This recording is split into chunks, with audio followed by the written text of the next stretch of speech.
Amb el Castell de Focs d'aquest vespre, Balaguer posarà el punt i final a les festes del Sant Crist d'aquest 2021. El Castell de Focs artificials, a càrrec de la pirotècnia Tomàs, es dispararà des de davant de l'església de Santa Maria per tal d'aconseguir així més visió des de diferents parts de la ciutat i evitar aglomeracions, segons explica el paent cap Jordi Ignasi Vidal, que també apunta que es farà el dia del Sant Crist, a diferència d'altres anys en què s'havia fet en diumenge.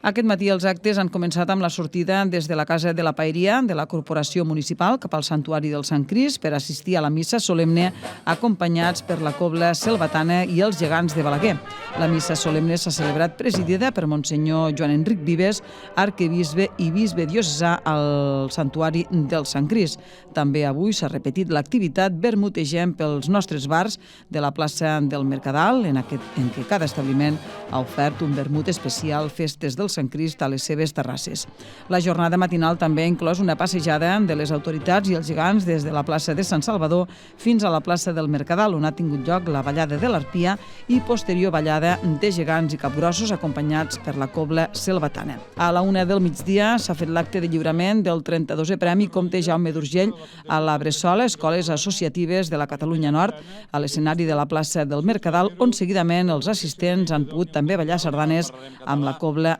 Selvatana. L'Escola Bressola i també l'escriptora Maria Barbal, recordem, són els guanyadors del 32è Premi Comte Jaume d'Urgell que atorga la Paeria de Balaguer. Es tracta d'un premi que reconeix a persones i entitats dels països catalans que per la seva força cultural, la seva original trajectòria i la gran capacitat de comunicació de la seva feina i obra fan que siguin exemples per fer més gran i més rica la xarxa natural i real dels països de parla catalana i dels seus ciutadans.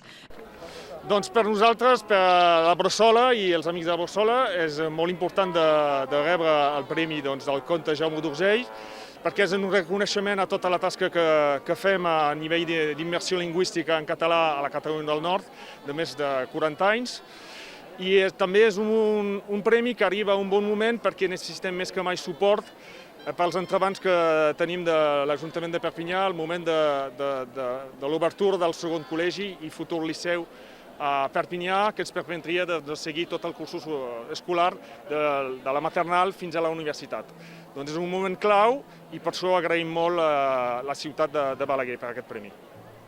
Els guanyadors els va decidir per unanimitat el jurat del premi, que enguany es va creure que els premis havien d'anar destinats a reforçar el compromís amb la llengua catalana i empoderar les persones que lluiten per la supervivència de la mateixa, un tema de plena actualitat en aquests moments. La veritat és el que m'ha explicat. Al seu moment estem tots convençudíssims que el Premi La Bressola ja l'havia rebut, perquè és un premi imprescindible, que la Bressola, si estem donant premis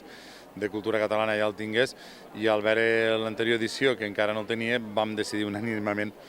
que a la següent vegada segur que serien ells, i crec que a sobre hem enganxat un molt bon moment, per una banda perquè hi ha una persecució política per part de l'estat francès i especialment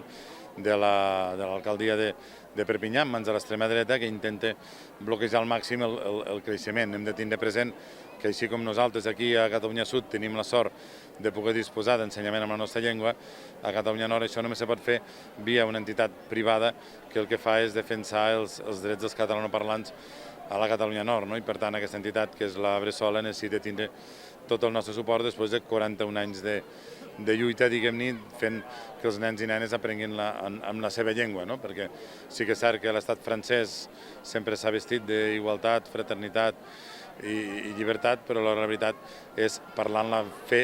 la llengua dels dominants, no? En aquest cas el francès i cap de les altres, ni occità, ni basc, ni bretó, ni català, no? Per tant, és un premi merescudíssim i confiem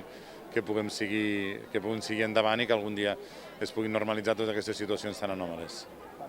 La jornada acabarà, com dèiem, amb el tradicional castell de focs artificials que es dispararà des de davant de l'església de Santa Maria. Balaguer està immersa en les festes del Sant Crist des del passat divendres, en què han tingut lloc diversos actes adreçats a tot tipus de públic que han comptat amb una gran participació per part de la ciutadania, un fet que des de la paeria valoren molt positivament, comenta el paent cap Jordi Ignasi Vidal. Bé, els actes de festa major han anat molt bé tots. La veritat és que sí que és veritat que amb algun no hi ha acabat de bé tota la gent, però la gent que ha anat perfecte. Encara ja suposo que sobretot en aquests col·lectius pot ser una miqueta de més edat, una mica com de por. Tot està amb seguretat, entre concert i concert desinfectem, etc, però sí que és cert que encara es nota que falta una miqueta i ara amb les sardanes que comencen just ara acabarem el migdia i a la tarda hi ha